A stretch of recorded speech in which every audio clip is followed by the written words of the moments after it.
So first of all, when we look at the dispute resolution methods, we know that traditionally we rely so much on litigation. When we have the disputes, we go to the court for resolution.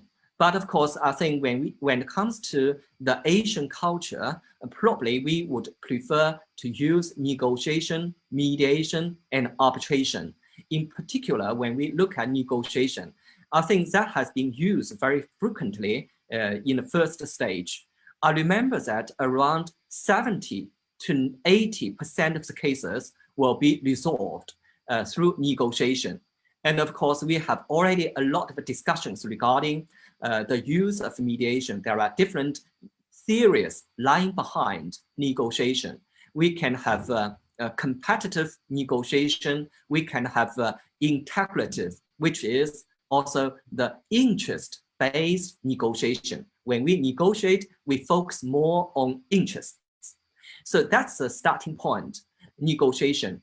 And of course, I think which saves a lot of time as compared with litigation. The court proceedings is simply too expensive, too time-consuming. So that's why negotiation was put in the first place. But of course, negotiation cannot always resolve all the problems. So we will have to resort to the third-party assisted procedures. That's first of all, mediation. We have the mediators who are willing to help you to resolve the disputes. And some of you might have noted one very important development in the field of mediation is adoption of the Singapore Mediation Convention last year, which was named APEC. And this year, 5 countries has joined the Singapore Mediation Convention, which was used to facilitate the recognition and enforcement of the mediated settlement agreement in the end. So that's mediation, which we hope that in the future, more people will be willing to use mediation. And then if mediation doesn't work, we of course have to go to arbitration. Arbitration has been used very frequently in the commercial world. So international commercial arbitration is one very important mechanism. It has been used as a very important alternative to litigation because we would like to resolve disputes in a confidential manner, in a cost-effective manner, in an efficient manner. So arbitration has become the best choice for the commercial world. The litigation, as we mentioned, is complicated, is expensive. There are quite a lot of uncertainty in cross-border litigation, including the decision on jurisdiction, applicable law, enforcement of judgment, etc.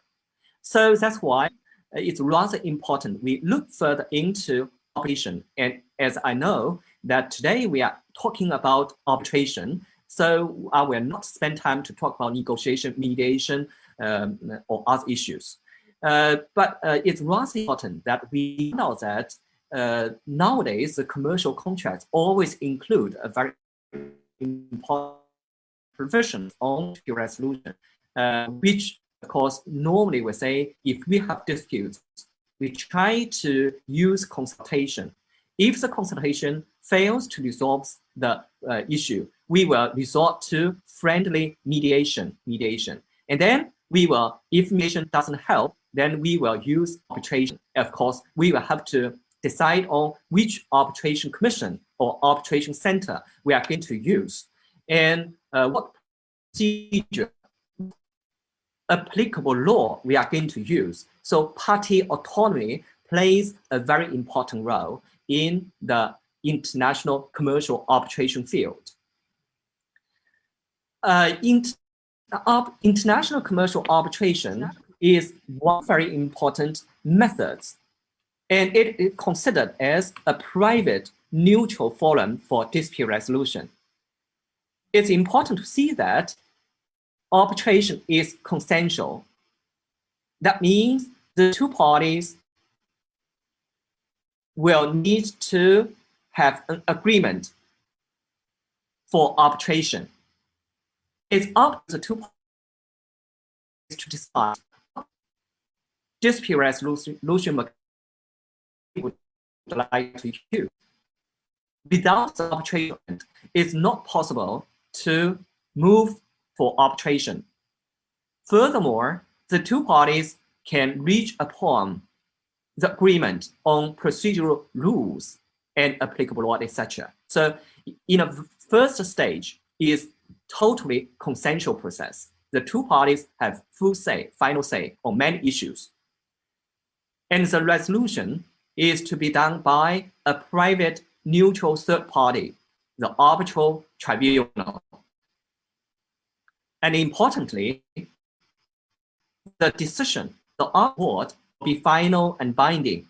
So comparatively speaking, for a long time, arbitration is preferable to mediation because the settlement agreement is not final and binding. But thanks to the Singapore Mediation Convention, probably the situation will change. We will still need to wait and see. So in a way, we can find out that the international commercial arbitration is kind of a hybrid nature. That means it falls within both private and public domain.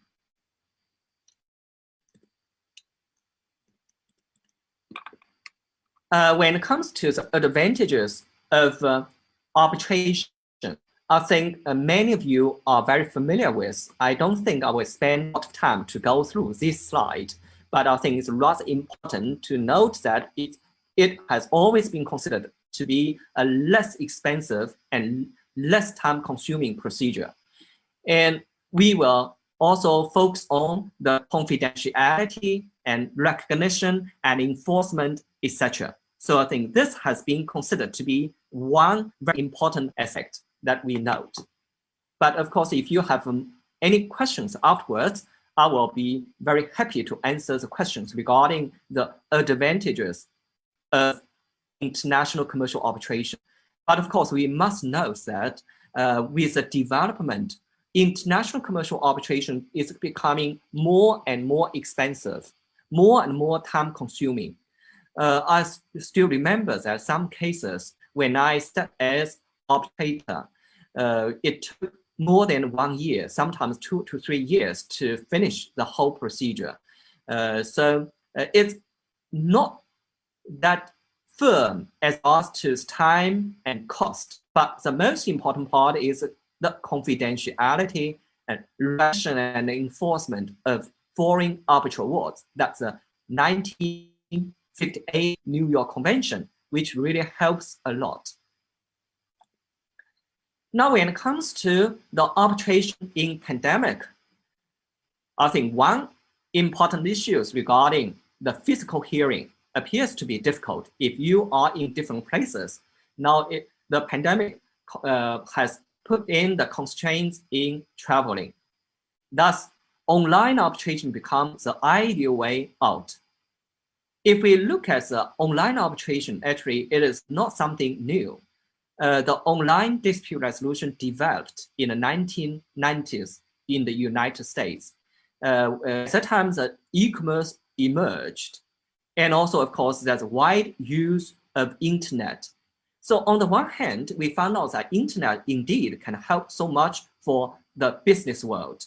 But on the other hand, we are thinking about whether the internet can really help the dispute resolution process. So of course, for a long time, from 1990s till now, or probably to last year, a lot of people still have some doubts with regard to the use of the online dispute resolution.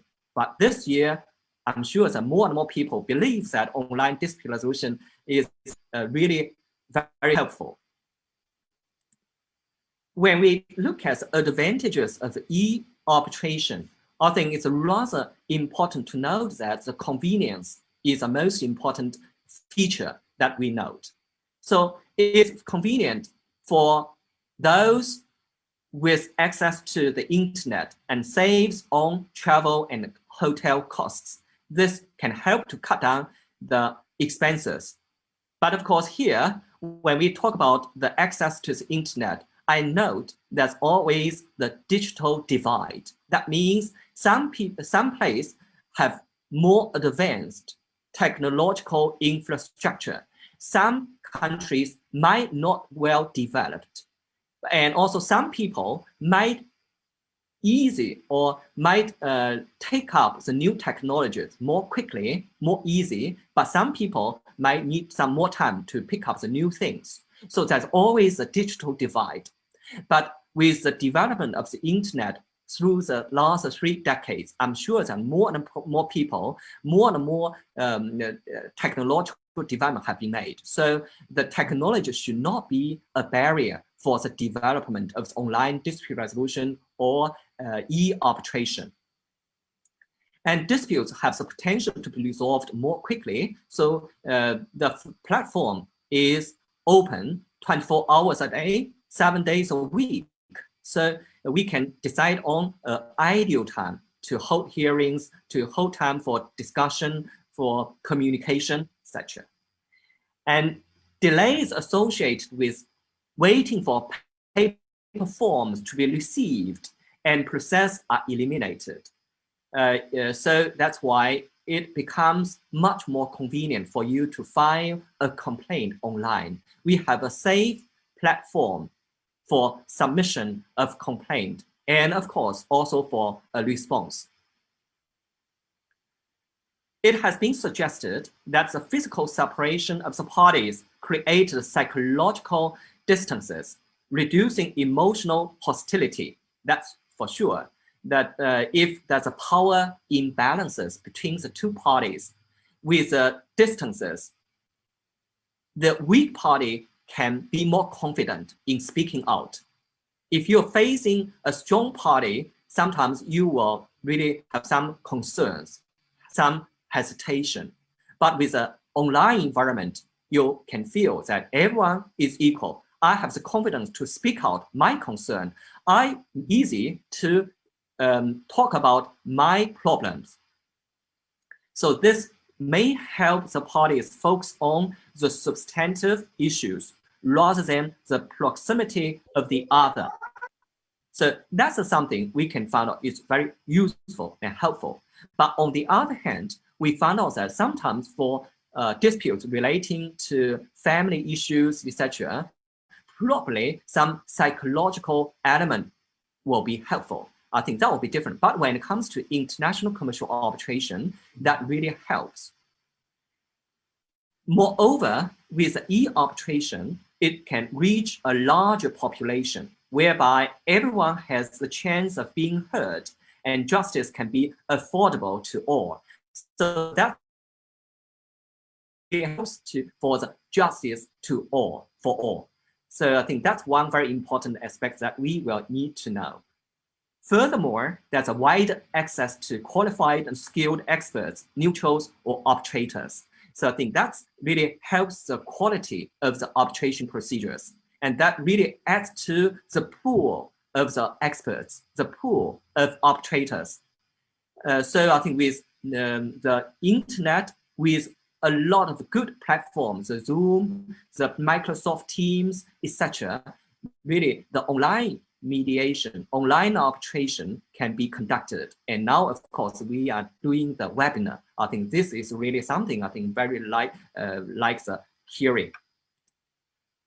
But we also must note the issues and concern by email. I do not really get access to this platform. I have no ideas about the notification, the notice. I don't. So what can we do? I think this issue should not be too difficult to resolve. When you agree to use online dispute resolution, you normally have the contact methods. You either put down the email communications. I'm sure you also have other address or telephone numbers. So that's one way which we can find out. We can always use the telephone call, or we can use registered mail to be in touch with this person, just in case the email or online platform cannot reach the other party.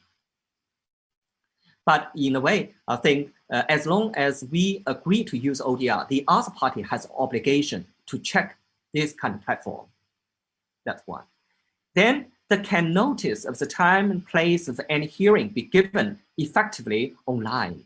So nowadays we say that if we have the hearing, then we will need to also put out in written form.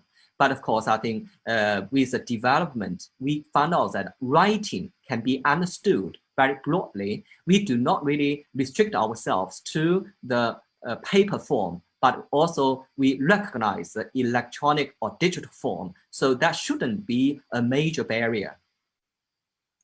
Now, the major parties be required to submit all evidence, including documents, electronically or not. I think this could be one major problem. You can upload the documents online, but many arbitration commissions require the original documents. How to define the originality? Yesterday, I went to an online platform for to give some advice or to the platform. So this issue I also raised, how to define also originality. Because now when we have the arbitration procedures, we always ask the other party to check the original documents. Now, if we would like to conduct the proceedings online, how to make sure that all the documents are true? So of course, we still can use a certification, right? We can certify all the documents.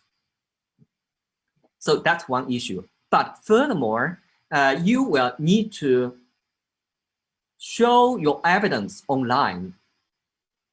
So if you are very good at some technologies, you can show the evidence in a way which can appear to be beneficial to you, to be advantageous to you. Because if you show the evidence in different angle, in different perspective, this can show differently to create different impressions to the parties.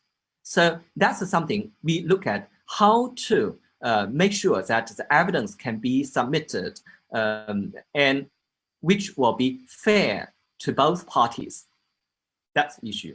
And then we also need to look at the authenticity and integrity of documents electronically. So this issue I have very briefly mentioned regarding we can still use the traditional ways for certification or legalization, etc. So I think that could be resolved. Then the views communication of the awards to the parties electronically be considered adequate communication. So the arbitral award, do we require the paper form? Do we need the arbitrator to sign physically on the paper? So this, of course, I think, again, has been resolved to a certain extent, but this will require the change to the national law regarding the paper form and also the originality and also the communication. So that's also regarding the signature issue. And finally, we also look at the maintaining standards and quality of the arbitration process. So arbitration, if we sit here, you actually do not know probably who is standing behind me, who is standing outside of the screen. So because it's confidential procedure, we do not like other people to stay in this environment. So I think this is one major issue. Of course, we can have more cameras to make sure the rooms, you are the only person in the room, etc. So, but this is really something we have to look into, how to ensure the confidentiality. I think that's the issue we cannot disregard. Then further issues are coming up. So the accountability and impartiality of neutrals and arbitrators. How to make sure that you will be impartial in online. Sometimes if you really talk to one party more, then the other party might have different feeling. The bias, how to dissipate the bias. Then the confidentiality of information gathered during the arbitration process. So this is, again, I think something that we will always have to be very careful. If you submit the documents online, will the documents put in the place which will be quite safe. I think it's rather interesting that we noted that the database is important. So that's why we have to make sure the integrity of the platform, which can save all the documents, and will not be leaked out. Next one, will national courts recognize awards rendered online? I think this one should not be a major problem as long as national law has made it very clear that online documents, online awards could be recognized and enforced. And we note that in the United States, in mainland China, a lot of internet court has been put in place. So all the hearings were conducted online. For the purpose of the statutes and treaties, such as a New York Convention, where will an online arbitration take place and where will the award have been made? Because if I sit in Hong Kong, you are in Indonesia, so how to define the nationality of the arbitral award? Again, I think this issue can be resolved probably. The parties can agree the nationality of the agreement, or we can define a connecting point. If the arbitration commission situates in Indonesia, then the arbitral award could be considered as Indonesian arbitral award. So I think that's something which we can always resolve in the future. We can change the national law, we can clarify in the national law, or we can reach international conventions to define the place of arbitration, the nationality of arbitration, etc. So if the arbitration stems from an online contract concerning an arbitration provision or an online submission agreement, will such an agreement be considered to be in writing or not? I think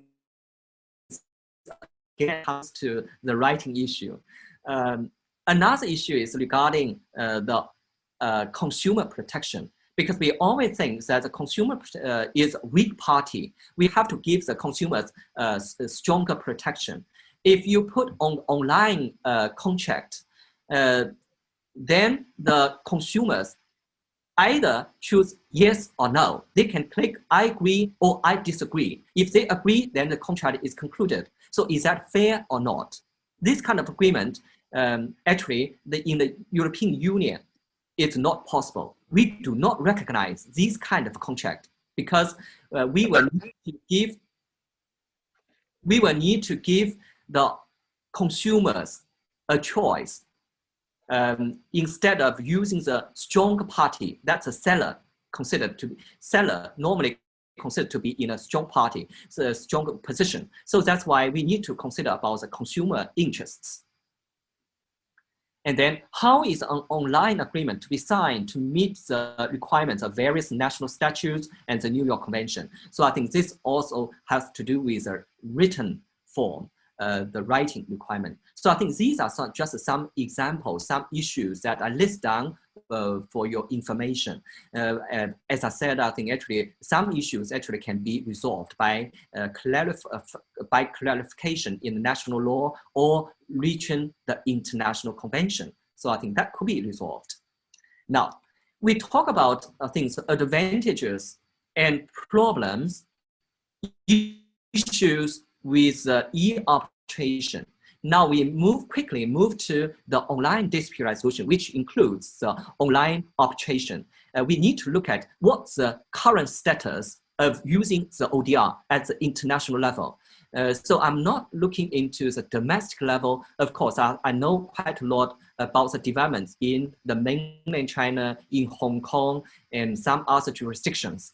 But I think for me, probably in a much better position to talk about at the international level, because in the international negotiation, I have indeed quite a lot of discussions with different delegations, including Indonesian delegation. So I think that could be fun for some of you, probably for future practice, for future research, that'll be helpful. Now, online dispute resolution actually arose in the 1990s thanks to the development of the internet and also e-commerce. So with the fast development of and expansion of e-commerce, we need to have ODR. So online dispute resolution has become more and more important. Some of you might have heard about the use of online dispute resolution in the 1990s. I think one of the most important example is domain name dispute resolution. I think I can use one very simple examples to elaborate. For example, if you really, for example, I think you have Nokia company. Nokia company, of course, has a trademark of Nokia, N-O-K-I-A. Just in case someone registered www.nokia.com. Now, Nokia company, of course, will not be very happy. So the Nokia company probably will try to talk to this person, say, you have no right to register this domain name. I would like to take it back. Before 1998, what can Nokia company do? The Nokia company either negotiate email to this person. This person might say, I registered the domain name. If you would like to take it, give me $1 million. Nokia company might say, oh, it's simply too expensive. How can I pay so much money for my own domain name? So what this how can the Nokia company do? The Nokia company probably have to go to the court.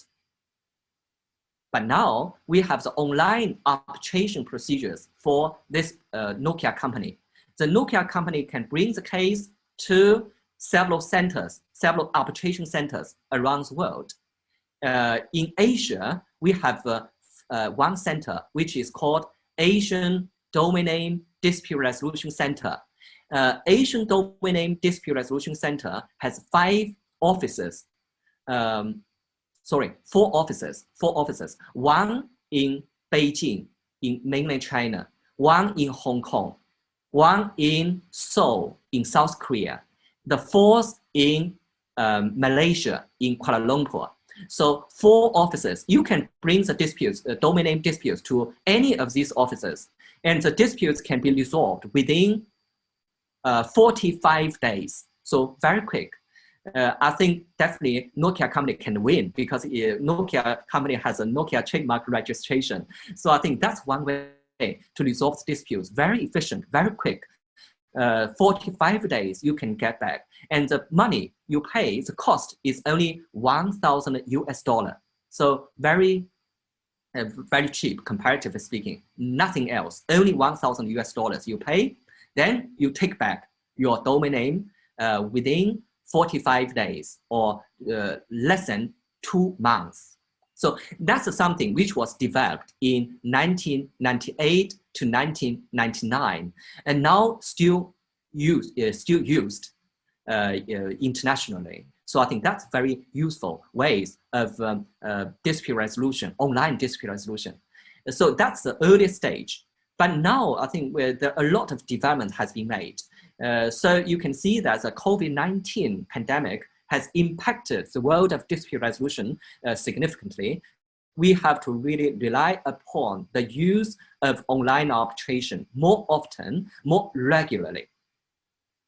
When it comes to the ODR, it is defined to be a mechanism for resolving disputes through the use of electronic communications and also information and communication technology. This is a very basic definition for ODR, which was defined in the UNCITRAL. UNCITRAL is a United Nations Commission on International Trade Law. UNCITRAL, United Nations Commission on International Trade Law. This is the entity which took up the ODR issue for the first time. In the very beginning, the UNCITRAL was very ambitious in coming up with a convention, a binding document to deal with ODR, online arbitration, online mediation, etc. But unfortunately, after around 7 to 9 years of negotiation, it failed.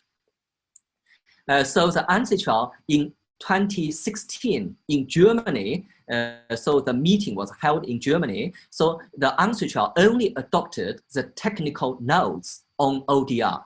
Technical notes on ODR is not binding document.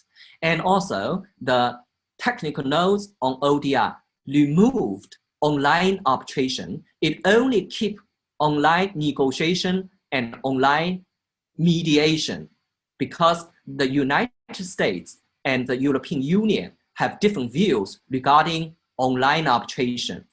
European Union, as I said, emphasize so much on consumer protection. They said online arbitration agreement is not valid. But United States is more open. They said online arbitration is important. We need to agree to use online arbitration. So that's why what they can do, if the big countries, big nations have different views, what they can do is to remove, to keep out, leave out. So they only keep online negotiation and online mediation. So that's 2016.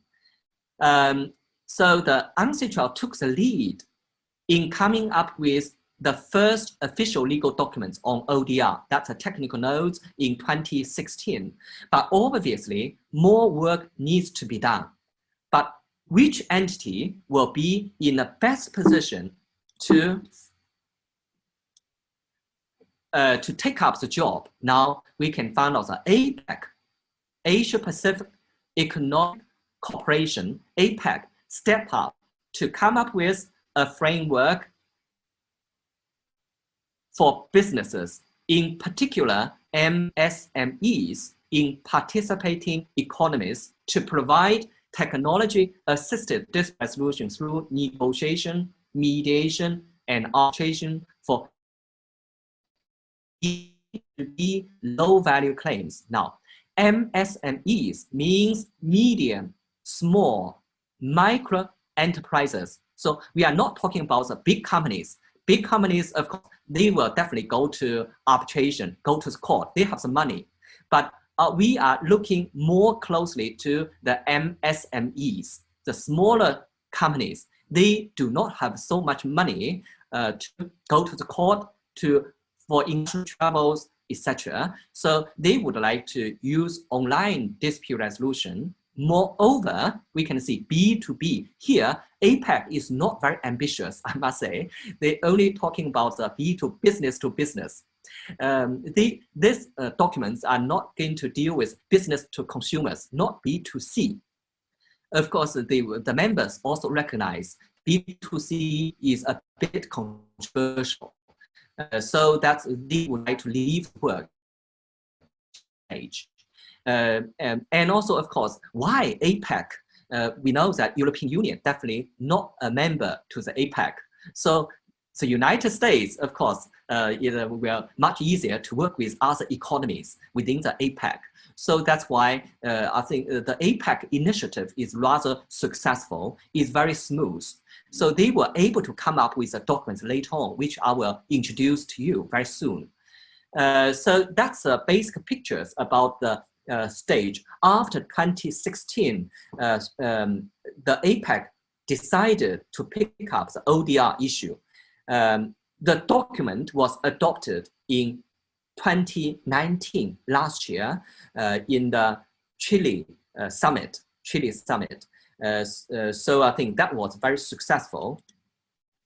Now, first of all, when we look at MSMEs in the participation in the economy in APEC members, we can find out that actually MSMEs, you can see 99.57% of all businesses are MSMEs. So the big companies or multinational companies, actually very small number, but most companies and businesses are MSMEs. So we can find out that MSMEs play a very important role in the APEC economies. My apology, Professor Zhao. The time remaining 5 minutes more. Oh, I will try to go fast. Okay, no problem. Yeah. So I will move up more quickly. So the MSMEs in the survey showed that dispute resolution is something which creates the barriers. It's a major problem. So we can find out that it's important that we will deal with SMEs and SMEs. So it's important to deal with the B2B ODR for MSMEs. So it plays an important role in the APEC economy, and we need to have a B2B ODR framework. So the document which was adopted in last year, 2019, is an APEC collaborative framework. So this is an APEC sponsored initiative to use ODR to help global businesses, in particular MSMEs, to resolve B2B cross-border disputes, focusing on low-value disputes. This document contains 7 sections. So purpose, procedural rules, central website, partnering ODR providers, confidentiality and reporting requirements, participating businesses, development of cross-border cooperative legal framework, etc. So I will pick up some points to elaborate. First of all, ODR procedural rules. So there's a set of rules for resolving disputes in cross-border B2B transactions through the use of high technologies. Participating APEC ODR providers operating under the framework agree to use the model procedural rules. The central website basically uses economic opt-in. That means the members are free to decide whether they would like to use the document or not. The economic committee of the APEC will assist the APEC Secretariat in maintaining a list on the EC Economic Committee webpage of the ODR providers from participating economies that have agreed to process claims using ODR as provided in the procedural rules. So if you log on the APEC EC website, you can find the list of providers. And the APEC EC can have a limited oversight of ODR providers. So if the ODR provider appears not to be in compliance with the rules, the EC should give written notification to the ODR provider and give it an opportunity to provide a written explanation and to remedy in 30 days. If the provider fails to remedy, the EC may remove the provider from the list. The relevant economies should also take appropriate action in accordance with the economy's laws and regulations. The partnering ODR providers will, of course, provide its own platform under the framework. ODR providers are expected to maintain secure websites and databases, which of course is very important for confidentiality. And they will need to submit a written undertaking of commitments to comply with the rules. And fees should not be too expensive, should be affordable. And providers should also gather and sharing information. So they will provide the information to the EC by end of June and December, twice a year, and also publish the data. They can have a questionnaire and survey to check whether the service is good or not. Participating businesses, here you can find out that APEC economies should encourage businesses to use the ODR provider, although of course they will have to pay a reasonable fee for the services they use. When it comes to capacity building, so they of course will need to build the trust and confidence from the users, from the consumers. So that's why we need to have a lot of activities. We not only rely on the APEC documents, but also rely upon many other documents, including the New York Convention, model law, etc. So the APEC ODR framework will provide a rule-based ODR framework to ensure the healthy development of ODR, provide MSMEs with tailored procedures for dispute resolution to compete and flourish. It will also build capacity for economic growth in general and accelerate and extend real access to justice for all. So the way forward, that's my last slide, which of course can show that it's rather important that we look at several elements to come up with a fair, trustworthy platform regime. So independence, impartiality, transparency, visibility, that's a publicity, affordability, not too expensive, timely, security of information, and we need to have a competent body to administer the disputes. Furthermore, we should take note of the development of technology, which can facilitate the dispute resolution, which can help to lower the fees and cost. And also the integrity and effectiveness are also very important. We will need to look at the international or global platform, which can really help to build the trust. Furthermore, the adherence to an international recognized standards for e-business best practices is fundamental to the success of a company's long-term survival in these competitive global marketplaces. So I think in particular, in this very challenging and trying time. So with this, I conclude my presentation, and thank you very much. I hope it did not take too much of time. So thank you very much.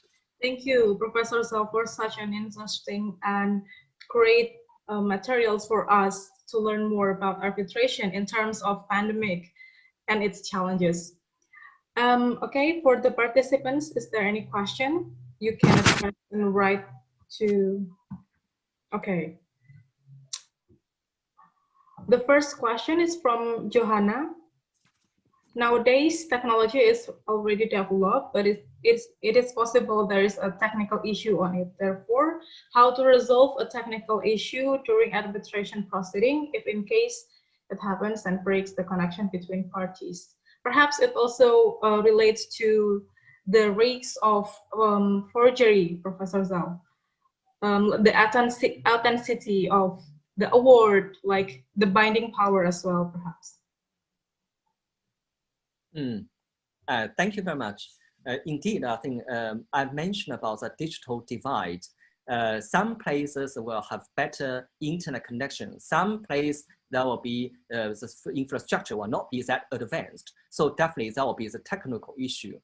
So that's why I have always used one very important principle. I think I use a KISS principle, K-I-S-S. So what does a KISS principle?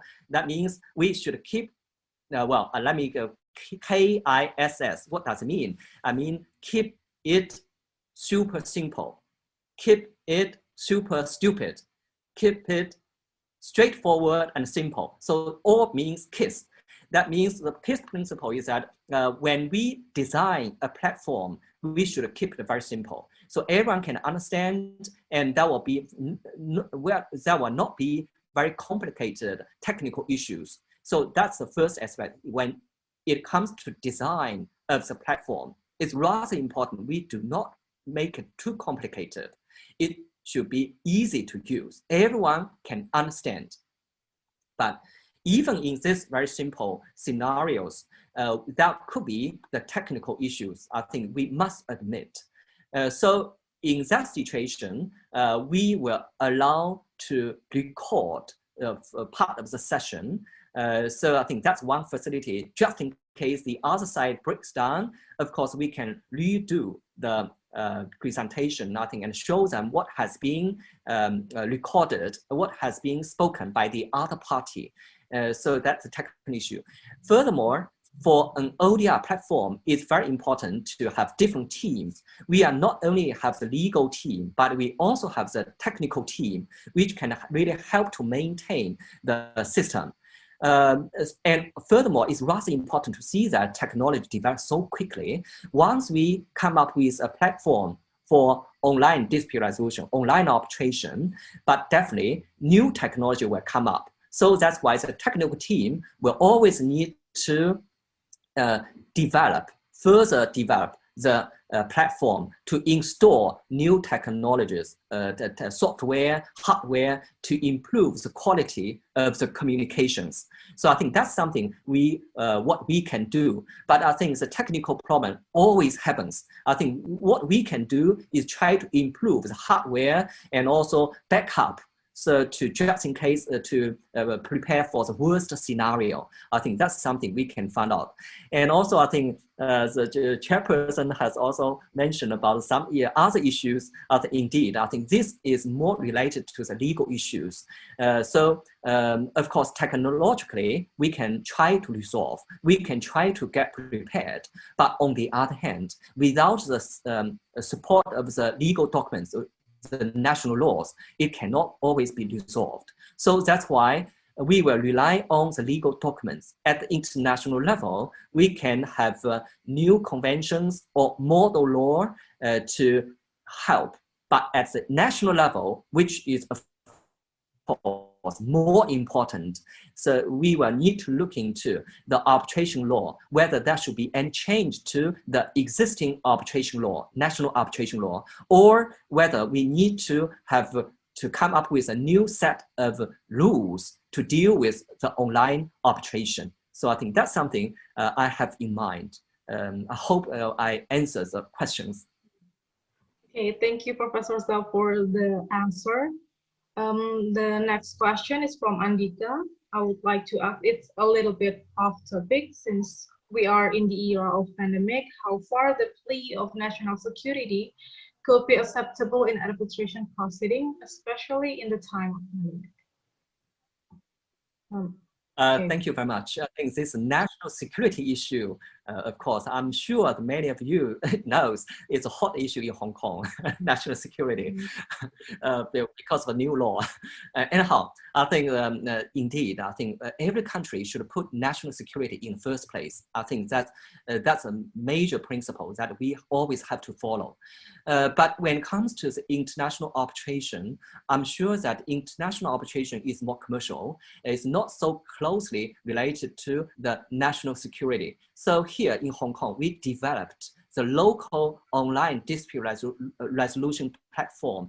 It has been put into operation from this May. So only 5 months has passed. Of course, they only received one case so far, unfortunately. But I think this has been a very good start. We have always been discussing like national security issue. First of all, the documents, the discussions which were conducted on the platform, will you pass over to any other parties or not?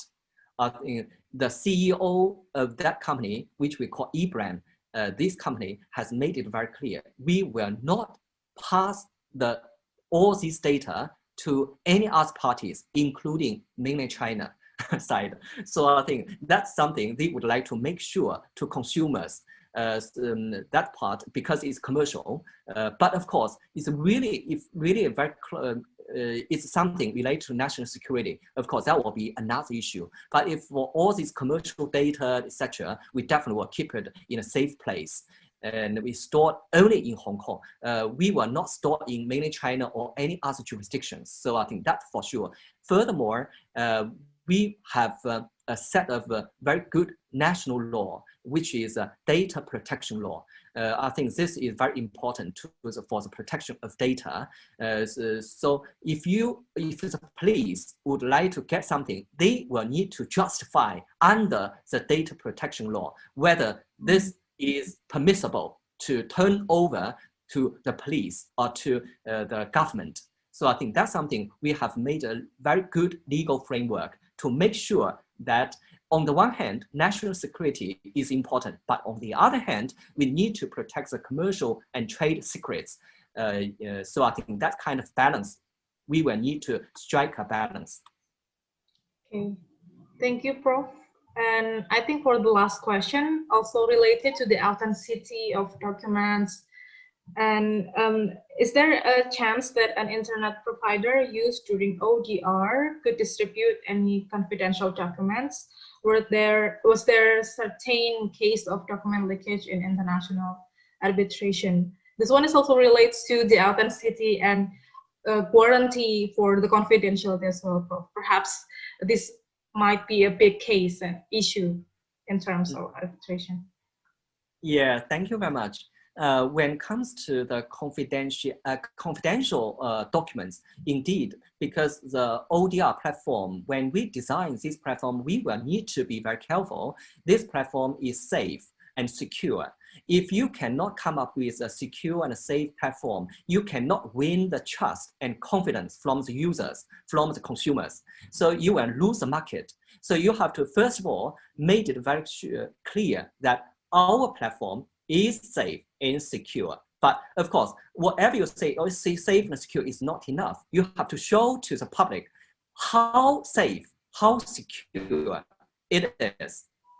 So that's why definitely the ODR platform will transfer the documents to the other party, but the platform is safe. We do not need the consumers, the users do not really need to worry about the leakage. But of course, as I said, there are always some kind of technical issues, probably emergency issues will come up. In case there's a leakage, then first of all, the ODR platform will need to make a report to the privacy commissioner to explain why it happened and how it happened and what the damages were caused, etc. So that's a very complete and transparent legal regime to deal with the possible or potential leakage of confidential information. But first of all, we have to make sure it's safe and secure. And we show to the public it's safe and secure. You can trust, you can have confidence. But just in case anything happens, then we have a clear legal regime to deal with this situation. Okay, thank you, Professor Zhao. So all the answers are related to the authenticity, the confidentiality, and there is legal assurance that it's all are regulated under the related regimes. I think that's all for the first session. Thank you very much for Professor Zhao for such a very interesting and a great session. Okay. I think for other questions, if you have any question, you can always email me afterwards. I think I'll be very happy to answer afterwards. But to save the time of Professor Chupachan. Okay. Okay, for any remaining questions, perhaps you can make an email to directly address that to Professor Zhao. Okay.